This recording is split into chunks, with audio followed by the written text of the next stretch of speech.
ओम नमः सिद्धेभ्यः।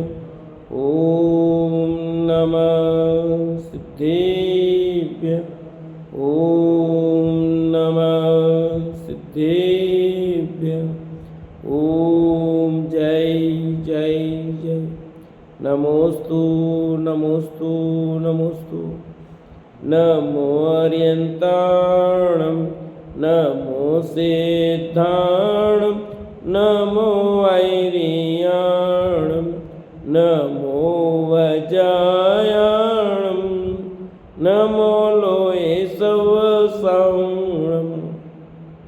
मंगलम भगवान वीरो मंगलम गौतमो गणी मंगलम कुंद कुंदारो जैन धर्मोस्तु मंगलम सर्वमंगलम मांगल्यम सर्वकल्याणकारकं प्रधानं सर्वधर्माणां जैनं जयतु शासनं जैनं जयतु शासनं जैनं जयतु शासनं।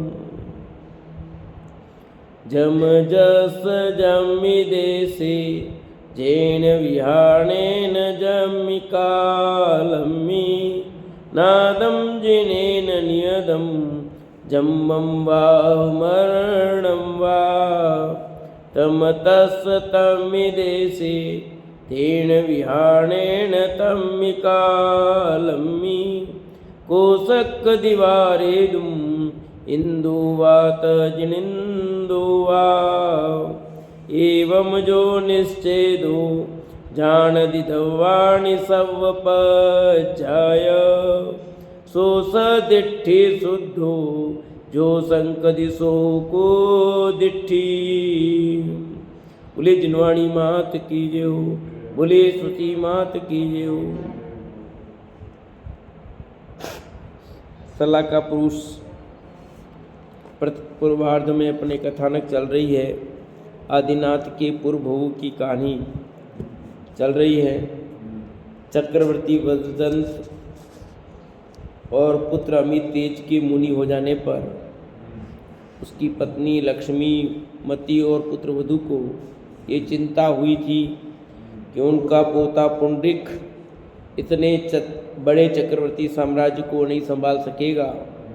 अतः उसने अपने साम्राज्य की सत्ता संभालने के लिए संदेश के साथ अपनी बेटी जमाई श्रीमती और बजरंग के पास पुण्यपुरी के दूत के रूप में विश्वास पात्र व्यक्ति को भेजा।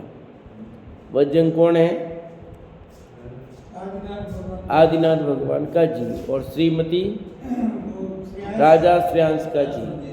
ठीक है ना। उसे विश्वास था कि बजरंग इस साम्राज्य को संभाल लेगा और उनके रहते बालक पुंडरीक को सौंपा यह साम्राज्य निष्कंटक हो जाएगा। सासू जी को, बजरंग की सासू जी को पक्का विश्वास था कि मेरे जमाई साहब इतने होशियार हैं कि वो राज्य को निष्कंटक रूप में संभाल लेंगे। अपने ससुर वज्रदंत चक्रवर्ती और अमित तेज के दीक्षित होने पर पुंडरीक को सौंपे गए साम्राज्य के संभालने के लिए संदेश पाते ही वज्रंग ने सेना से प्रस्थान कर दिया। मार्ग में जब वज्रंग सहित सेना विश्राम हेतु पड़ाव पर स्थान ठहर गई तो वहाँ एक घटना घटी जो इस प्रकार है।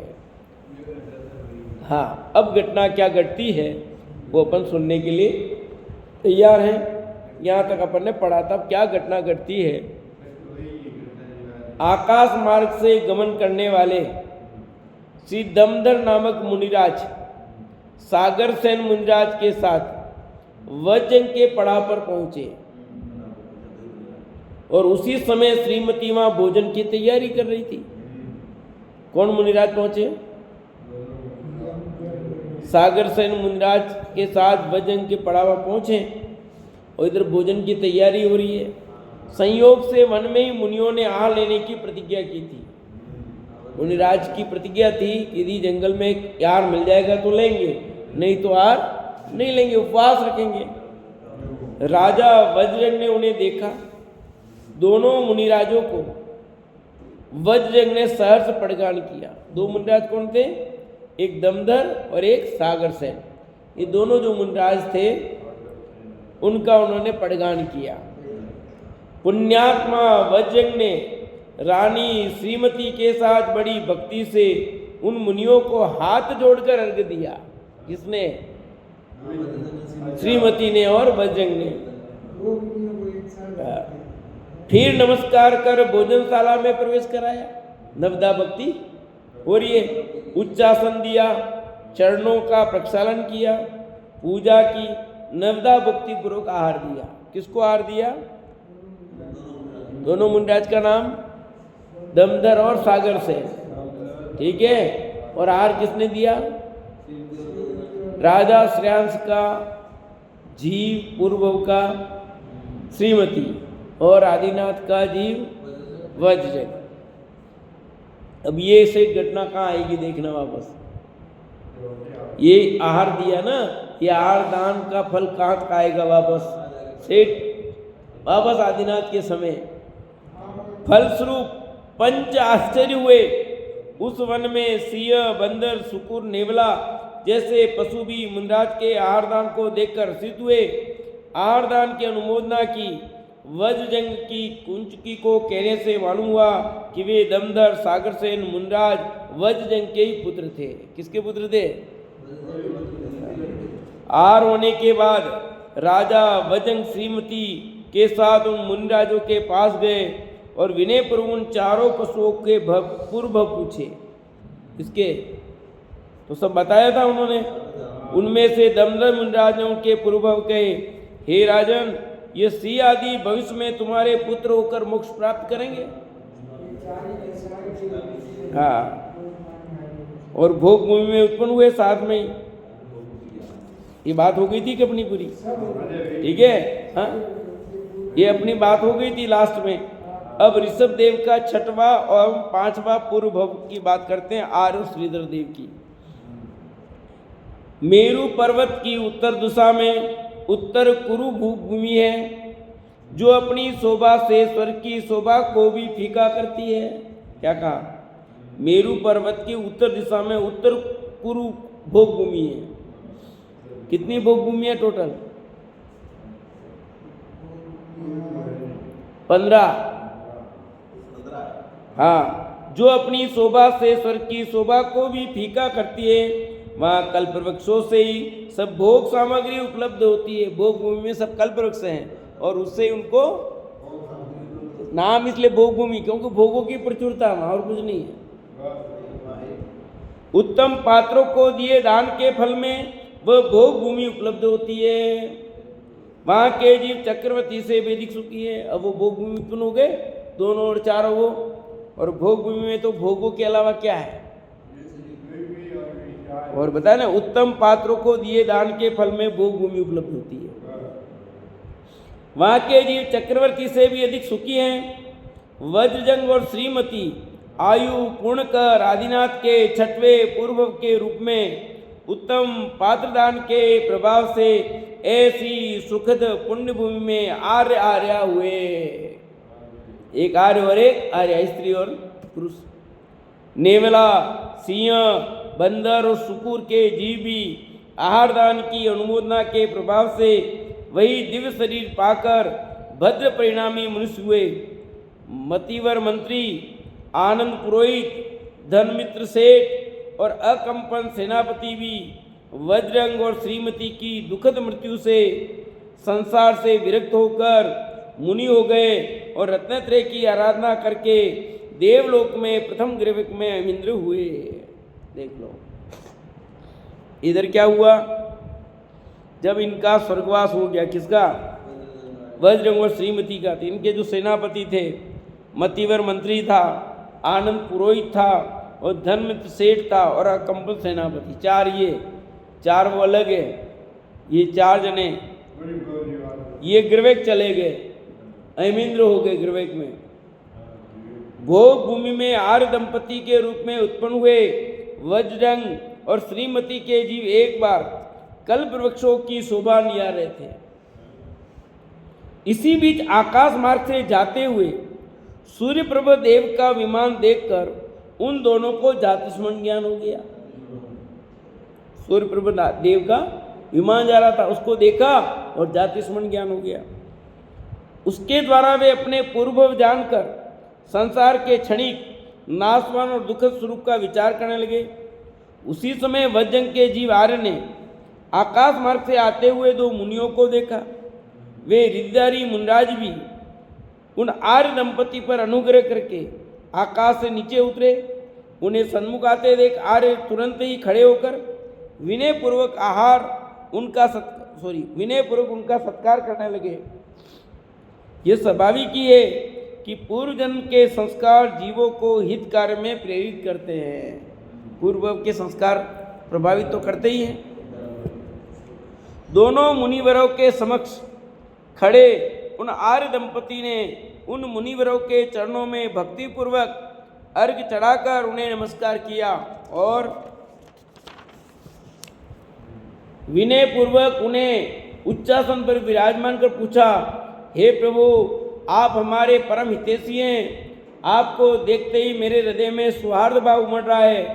मुझे ऐसा लगता है कि आप हमारे परिचित हैं। प्रभु, इसका क्या कारण है? मेरे मन में ऐसा लग रहा है कि आप हमारे परिचित हैं। तो क्या कारण है? मुनिराज ने उस आर्य दंपति की इच्छा पूर्ण करते हुए कहा, हे आर्य, मैं उस स्वयं बुद्ध मंत्री का जीव हूँ जिसके द्वारा तुमने महाबल के भम में वीतराग धर्म का ज्ञान प्राप्त किया था। कौन से महाबल थे? तो स्वयं बुद्ध मंत्री ने समझाया था। 4 मंत्री थे, हाँ, 3 खिलाफ थे। उस भम में तुम्हारी मृत्यु के बाद मैंने जिन दीक्षा धारण कर ली थी और संन्यास पूर्वक देह का त्याग करके स्वधर्म स्वर्ग में मणिचूल नामक देव हुआ। तत्पश्चात विदेह क्षेत्र की पुंकिनी नगरी में प्रतिंकर नामक राजपुत्र हुआ और ये दूसरे मुनि प्रीतिदेव मेरे लघु भ्राता हैं। हम दोनों ने स्वयंप्रभ जिनेन्द्र के समक्ष दीक्षा लेकर तपोबल से अवधि ज्ञान व आकाशगामिनी चारण रिद्धि प्राप्त की है। हे आर्य, हम दोनों ने अवधि ज्ञान से जाना कि तुम यहाँ भोग भूमि में उत्पन्न हुए हो। पूर्व में तुम हमारे परम मित्र थे, इसलिए तुम्हें प्रतिबोधन हेतु हम यहाँ आए हैं। बस वो राग काम कर रहा, देखो राग की दशा विचित्र होती है। हे भवि जीवो, तुम मोक्ष महल की प्रथम सीढ़ी सम्यक दर्शन के बिना मात्र पात्रदान के प्रभाव से यहाँ भोग भूमि उत्पन्न हुए हो। यद्यपि महाबल के भ्रम में तुमने हमसे तत्वज्ञान प्राप्त किया था, परंतु उसमें भोगों की आकांक्षा के वश तुम दर्शन विशुद्धि प्राप्ति नहीं कर पाए। हमने तो संबोधित किया था, पर अभी उसमें काल पका नहीं, समझो। उपादान की योग्यता नहीं हो तो निमित्त क्या करे? निमित्त कितना बढ़िया हो, अंदर में उपादान की योग्यता, तत्समय की योग्यता।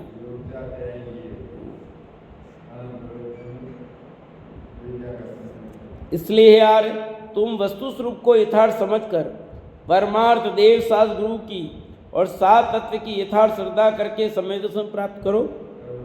अब तुम्हारे सम्यक दर्शन पर्याय प्रकट होने का स्वकाल आ चुका है। मुनिराज के श्रीमुख से परम अनुग्रह भरे वचन सुनकर आर्य दंपति अत्यंत प्रसन्न हुए। मुनिराज ने आगे कहा, देशना लब्धि आदि बहिरंग कारण और कर्ण लब्धि रूप अंतरंग कारण द्वारा भव्य जीव दर्शन विशुद्धि प्राप्त करते हैं। क्या लिखा?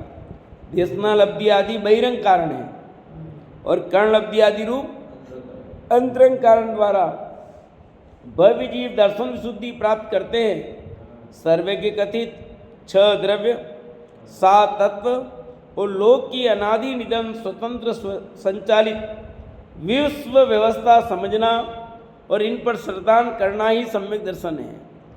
किसका नाम सम्यक दर्शन का है? 6 द्रव्य, 7 तत्व और इनकी अनादि निधन जो स्वतंत्र संचालित विश्व व्यवस्था को समझ लिया, इस पर श्रद्धान करना सम्यक दर्शन है। लिया ना? सो सदिट्ठी शुद्धो जो संकति सोई कुदिट्ठी। निसंकित, निकांक्षित आदि 8 अंगों द्वारा सम्यक दर्शन शोभित होता है वे 8 अंग इस प्रकार है। सम्यक दर्शन के 8 अंग, ठीक है। और आप सम्यक दर्शन के 8 अंगों की चर्चा लगभग सभी ग्रंथों में आपको मिलेंगे, क्योंकि सम्यक दर्शन की बात आएगी, 8 अंग की बात आएगी। प्रथमान योग में मिलेंगे आपको, चरणान योग में मिलेंगे, द्रव्यान योग में मिलेगा और कर्णान योग में मिलेगा। जिनेन्द्र कथित उपर्युक्त वस्तु स्वरूप को समझकर उसमें शंका न करना निसंकित अंग है। निसंकित अंग का धारक व्यक्ति पूर्ण निर्भय होता है। काव्य निशंक निभया होती, क्या लिखा? निशंक होता है वो निर्भय होता है। ये जिनेन्द्र कथित जो उपयुक्त वस्तु स्वरूप है उसमें किसी प्रकार की उसको शंका नहीं है। जिनेन्द्र भगवान द्वारा कही गई बात में, ठीक है, बाकी लौकिक बातों की बात नहीं लिखा है यहाँ। जिनेन्द्र भगवान की कई बात में कई शंका नहीं होती। तो आज तो बहुत शंका करते हैं, तो जिनको जिनेन्द्र भगवान की वाणी में शंका है वो सम्यक दृष्टि नहीं है। बाकी पब्लिक में कोई कुछ कहता है उसकी बात में शंका है तो उसमें कोई दिक्कत नहीं है, क्योंकि उनकी वाणी सत्य होना की जरूरी नहीं है, उसमें तो कई प्रकार की गड़बड़ी हो सकती है। जिनेन्द्र भगवान की वाणी है, दिव्यधनी है, उसमें किसी प्रकार की शंका नहीं। जैसे दीपायन मुनि सुना पर उसको शंका हो गई, चले गए, तो सम्यक दर्शन कहाँ रहा? सम्यक दृष्टि जी पापों के बीज रूप भोगों की आकांक्षा नहीं करते। धर्माराधना करके उसके फल में भोगों की इच्छा नहीं करते। वह निकांचित अंग है। इसका नाम निकांचित अंग है। ये सम्यक दृष्टि ज्ञानी धर्मात्मा जो जीव होते हैं वो पाप के बीज रूप भोग हैं। भोगों क्या, पाप के बीज रूप होते हैं भोग। जितने भी भोग हैं पाप के बीज रूपी थे। अपन जितना भी भोग भोगते हैं उससे धर्म होता है क्या?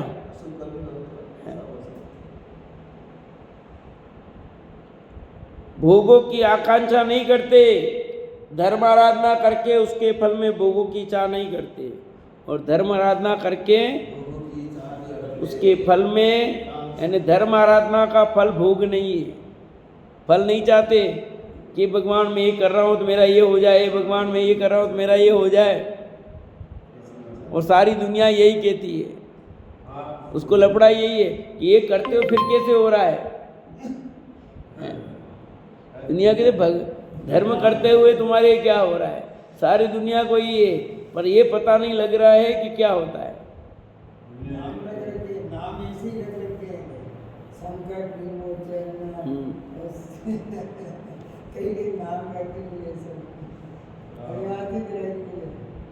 निकांक्षित अंग का नाम कोई कांक्षा नहीं भैया। और यहाँ तो हर दरबार में यही बात है, क्या है? चाहना चाहना चाहना।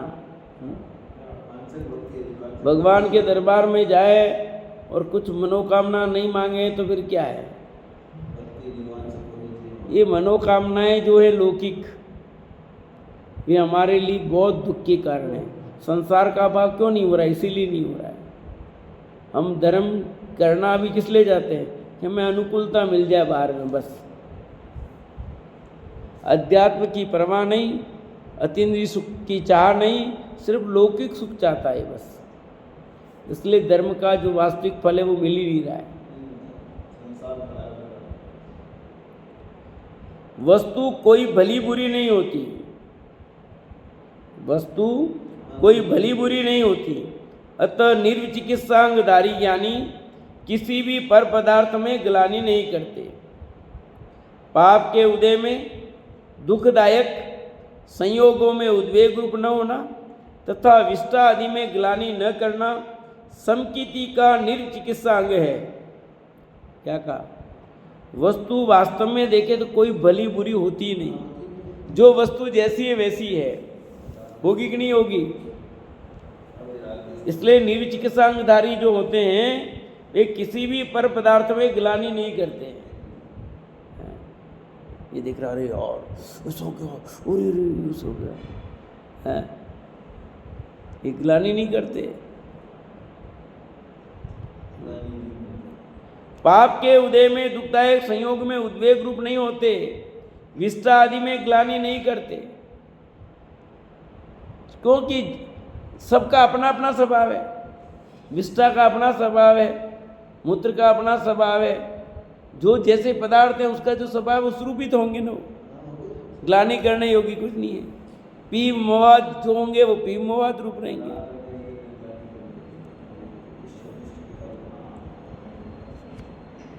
सम्यक दृष्टि ज्ञानी की दृष्टि अमूढ़ होती है, विवेकपूर्ण होती है। उनके देव शास्त्र गुरु के प्रति भी मूढ़ता नहीं होती।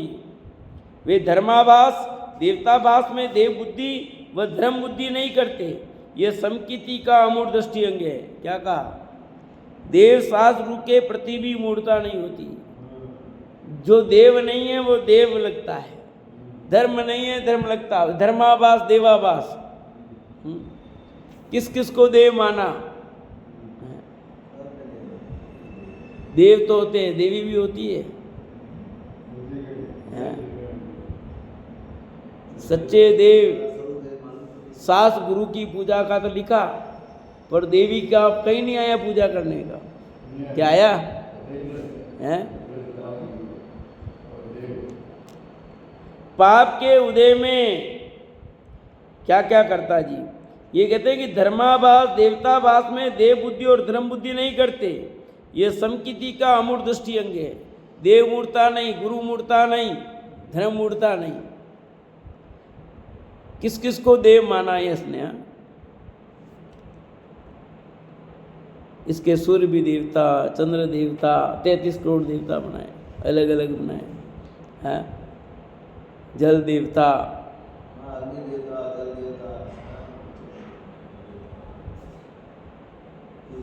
सबकी पूजा करो, पता ही नहीं है। रोड़े की भी पूजा करता है। पूजने योग्य कौन है और कौन नहीं है कुछ पता नहीं है। इसलिए लिखा, जो ज्ञानी धर्मात्मा जीव है वो ऐसी सब मूर्ता से दूर रहता हो। फिर पांचवा है, उपगुहन का दूसरा नाम उपव्रीण भी है, जिसका अर्थ है धर्म को बढ़ाना, और उपगुण का अर्थ है दूसरों के दोषों को सार्वजनिक रूप से प्रकट न करना। समकिति इन दोनों बातों का ध्यान रखता है। पांचवें अंक का क्या नाम है? उपगुण, या दूसरा नाम है उपव्रीण। उपव्रीण का होता है धर्म को बढ़ाना।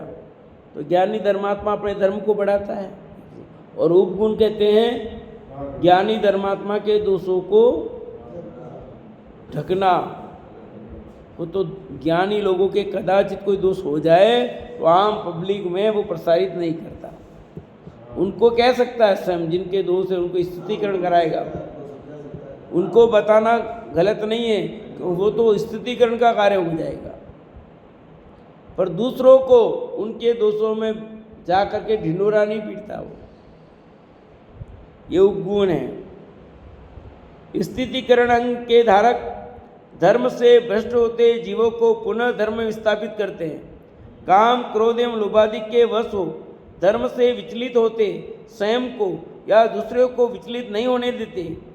उनका धर्म में स्थितिकरण करना ही इस अंग की विशेषता है। स्थितिकरण अंग अपने लिए भी आया। देखो, दूसरों को उपयोग को हरते को स्थित करना तो है ही, पर अपना उपयोग भी विचलित होता है।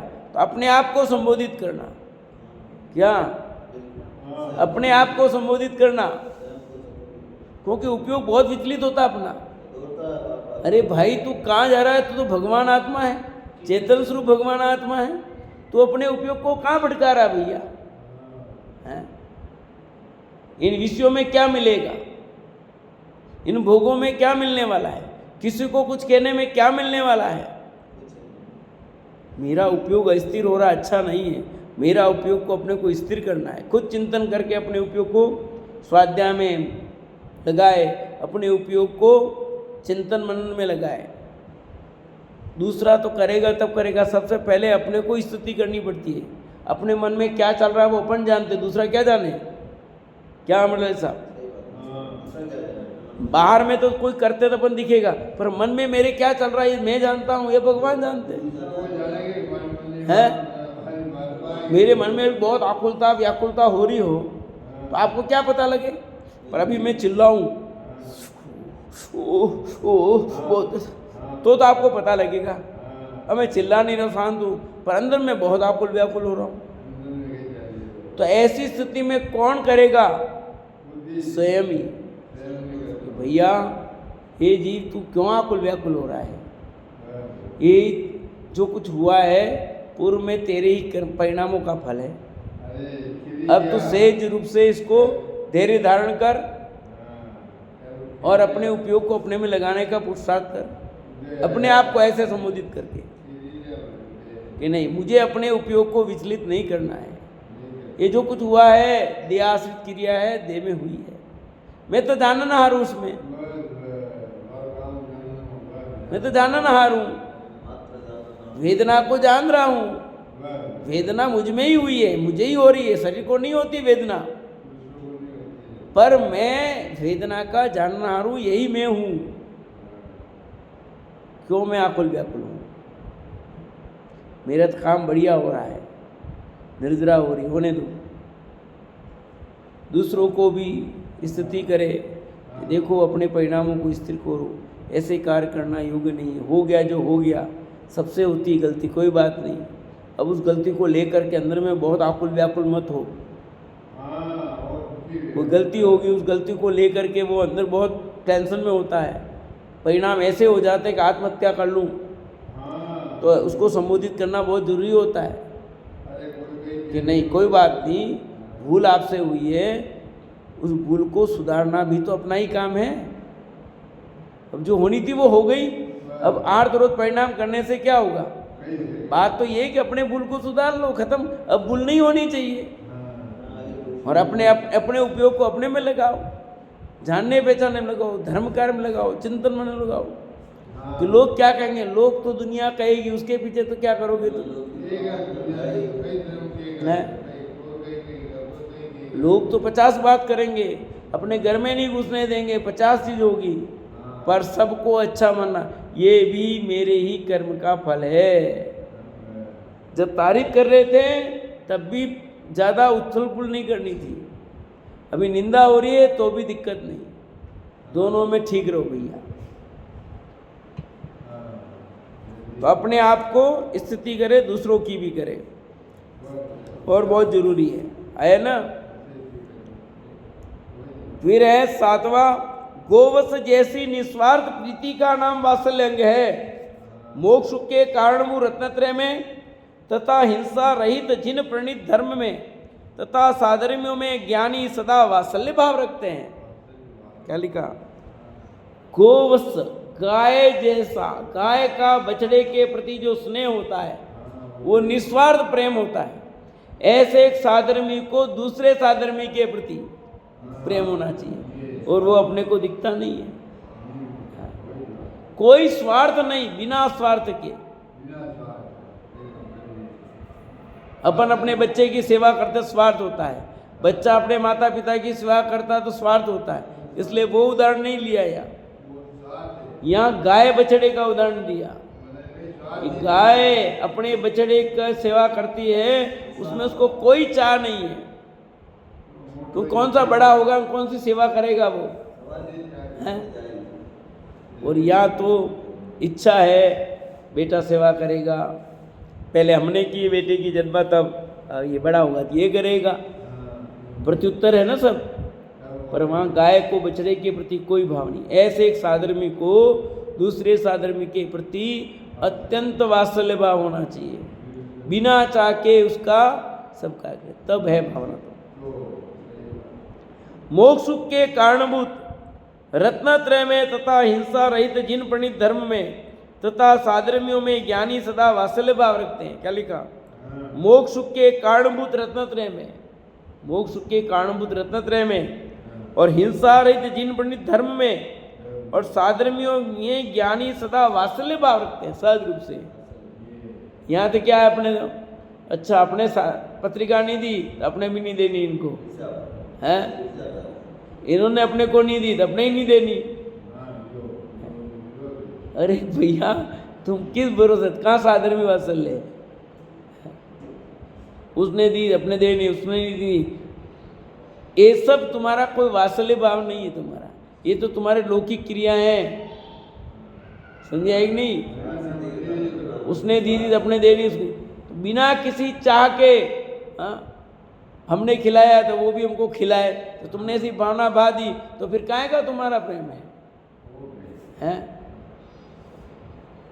कैसे? वो साधर्मीपना नहीं है भैया।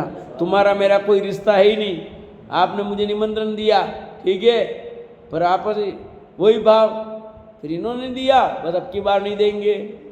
तुम्हारा साधर्मीपना नहीं था, ये पक्का पता लग गया। ये तुमने तो ऐसे ही चाह से किया था सब, समझ आया कि नहीं है? तो साधर्मी वात्सल्यपना दिखना चाहिए, उसको बिना किसी स्वार्थ से उसकी सेवा करनी, कोई भी हो तो है। अरे लोग हॉस्पिटल में जा कर के बैठते हैं, सेवा करते हैं निस्वार्थ भावना से, जानते नहीं, कुछ भी नहीं करते, पर वहाँ बैठते हैं और उनकी सब सेवा कर रहे हैं।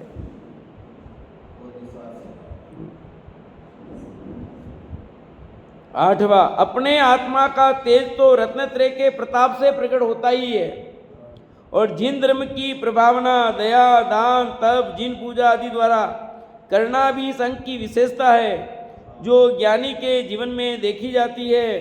काव्य आत्मा प्रभावनीय रत्नत्रय तेजसा सततमेव दान तपो जिन पूजा विद्यातिश्रेष्ठ जिन धर्म, यही प्रभावना अंग है।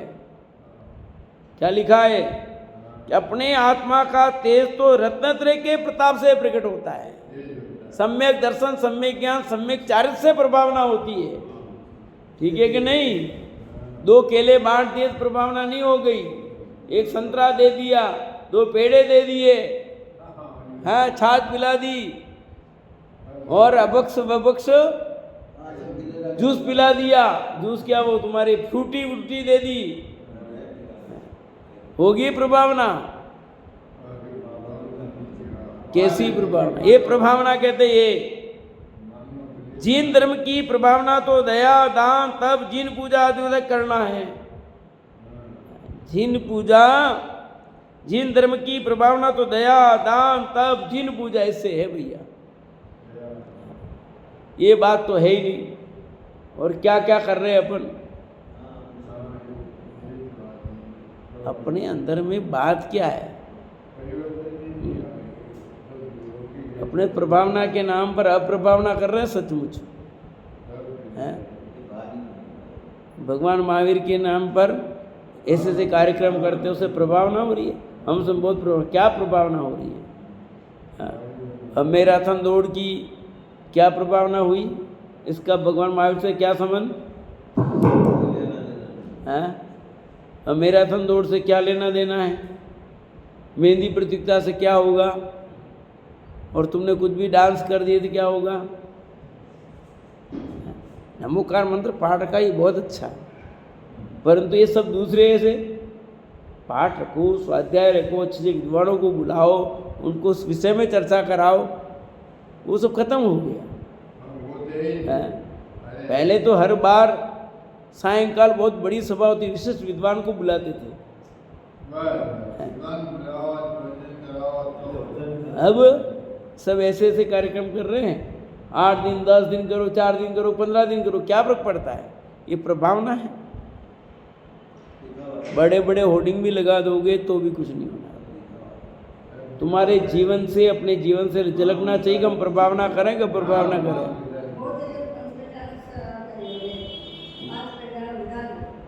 क्या?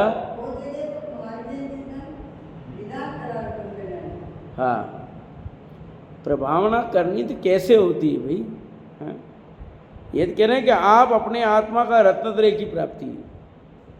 जिन धर्म की प्रभावना दया दान तप जिन पूजा द्वारा करना भी संघ की विशेषता है, जो ज्ञानी के जीवन में देखी जाती है। और यहाँ सब अज्ञानी क्या देखी जाएगी? अज्ञानी अज्ञानी जैसे ही काम करेंगे ना। ज्ञानी ज्ञानी जैसे कार्य करते, अज्ञानी अज्ञानी जैसा कार्य करते हैं। ऐसे 8 अंगों से शोभित सम्यक दर्शन को प्राप्त करो। किसने कहा? मुनिराज ने। किसको कह रहे हैं? अभी भोग भूमि में आर्य और आर्या, हाँ वही श्रीमती का जी वज्रजंग। हे आर्य, यह सम्यक दर्शन ही सर्व सुखों का साधन है। इस संसार में वही पुरुष श्रेष्ठ है, वही कृतार्थ है, उसी का जीवन धन्य है, जिसके हृदय में निर्दोष समकित सूर्य प्रकाशमान है। कौन धन्य है? कौन पुरुष श्रेष्ठ है? कौन कृतार्थ है? कि जिसको सम्यक दर्शन प्राप्त हुआ वो। यह दुर्गति को रोकने वाला है। कौन रोकेगा दुर्गति को? सम्यक दर्शन। सम्यक दर्शन में ही ताकत है दुर्गति रोकने की। यही स्वर्ग का सोपान है और मोक्ष महल का द्वार है। हे भव्य, ऐसे सम्यक दर्शन को तुम धारण करो। कौन कह रहे हैं? बोलो। मुनिराज। किसको कह रहे हैं? भगवान आदिनाथ के जीव को, राजा श्रेयांश के जीव को। ठीक है, उनको कहा, अपने को तो नहीं कह रहे हैं ना भैया। ये तो वो तो हो गए, उस सिद्ध में विराजमान हो गए, अब उनको नहीं कह रहे हैं। ये तो नाम मात्र है, अपने को कह रहे हैं। समझा है कि नहीं? ये तो कथानक तो इसलिए कही गई है, वो तो हो गया उनका काम। तो कहना तो अपने को ही है, उनको कुछ नहीं कहना है, वे तो हो गए काम। ऐसे सम्यक दर्शन को तुम धारण करो भाई। इस प्रकार आर्य पुरुष को संबोधन के बाद वे मुनिराज आर्या से बोले। आर्य मंडल वज्रजंग को बोल दिया। अब आर्या ने श्रीमती जी का जीव, हे माता, तुम संसार समुद्र से पार होने के लिए सम्यक दर्शन रूप नौका को ग्रहण करो। सम्यक दर्शन होने के बाद जीव प्राचीन स्त्री पर्याय में जन्म नहीं लेता, नीचे के 6 नरकों में नहीं जाता, भवनवासी व्यंतर आदि नीचे देवों में उत्पन्न नहीं होता। तुम दोनों 5 भवों को धारण करके ज्ञानाग्नि में कर्मों को भस्म करके सिद्धवत प्राप्त करोगे। क्या कहा? कि जो सम्यक दर्शन प्राप्त करता है वो जीव भवनवासी व्यंतर ज्योतिषी नहीं होता, भवंत्रिक में उत्पन्न नहीं होता, 6 नरकों में नहीं जाता। ऐसा नरक में ही नहीं जाता। 6 नरक क्यों लिखे? आयु बंद की अपेक्षा, इसलिए लिखा है 6 नरकों में नहीं जाता। बाकी वो सम्यक दर्शन हो जाए तो नरक में जाता ही नहीं। हाँ, वो इसलिए लिखा ही कि हमने तो सुना था नरक में नहीं जाए, 6 नरक में, तो पूर्व में आयु बन गई, कोई जीव जाता भी है, इस अपेक्षा यहाँ 6 नरक लिखे। तुम दोनों 5 भवों को धारण करके ज्ञान अग्नि में कर्मों को भस्म करके सिद्धवत प्राप्त करोगे। आगे 5 भव और रहे तुम्हारे शेष, और तुम दोनों ही कहाँ जाने वाले हो? मोक्ष जाने वाले हो, सिद्धवत प्राप्त करने वाले हो। लोक में सहजाति, सदग्रस्तता, पारिव्रज्य, सुरेंद्र पद, राज्य पद, अरंत पद, सिद्ध पद, ये 7 परम स्थान है, उत्कृष्ट स्थान है। 7 स्थान याद रखना। कौन कौन से 7 परम स्थान हैं? पहला सहजाति, दूसरा सग्रस्तता यानी श्रावकपना, पारिव्रज्य यानी मुनियों का व्रत, महाव्रत, सुरेंद्र पद, ठीक है, देव, राज्य पद, अरहंत पद और सिद्ध पद, ये 7 परम स्थान हैं, उत्कृष्ट स्थान हैं। सम्यक दृष्टि जीव क्रम क्रम से इस परम स्थानों को प्राप्त होता है। आप लोग कुछ पुण्य भवों को धारण कर ध्यान रूपी अग्नि से समस्त कर्मों को भस्म कर परम प्राप्त करोगे। कि तुम ये सब पद धारण करके शीघ्र ही मोक्ष पद को प्राप्त करोगे। इस प्रकार प्रीतिंकर आचार्य के वचनों को सुनकर आर्य वज्रजंग ने अपनी स्त्री के साथ साथ सम्यक दर्शन प्राप्त किया। यानी आदिनाथ भगवान के जीव ने भी और राजा श्रेयांश के जीव ने भी सम्यक दर्शन प्राप्त कर लिया। वह वज्रजंग जन्मांतर संबंधी प्रेम से प्रीतिंकर मुनि के चरणों को आंखें फाड़ फाड़ कर देख रहा था। मुनिराज आशीर्वाद देकर चले गए। कहाँ चले गए? आए थे, चारण रीतिधारी थे, आए तो अपने स्थान पर चले गए। आर्य और आर्या दोनों ने प्रीतंकर के उपदेश से प्रेरणा प्राप्त कर समस्त कर्तव्य बुद्धि के भार को भाड़ में झोंककर भाड़ में झोंककर अंतर्मुख होकर अपने परमात्म तत्व का अवलोकन किया। अर्थात दोनों ने सम्यक दर्शन प्राप्त कर लिया। राग रंग एवं भेद से भी पार होकर अभेद एक अखंड परमात्म तत्व का अवलोकन किया और अभेद एक अखंड परमात्म तत्व के शांत रस में ज्ञान धारा का वेदन किया। सम्यक दर्शन सम्यक ज्ञान हो गया। क्षण भर को उनका उपयोग सर्व विकल्प से हटकर आत्मा में स्थिर हो गया, चारित्र हो गया। इस प्रकार वे आर्य दंपति अत्यंत तृप्त हुए। ठीक ही है, अपूर्व वस्तु का लाभ प्राणियों को संतोष का कारण होता ही है। क्या कहा?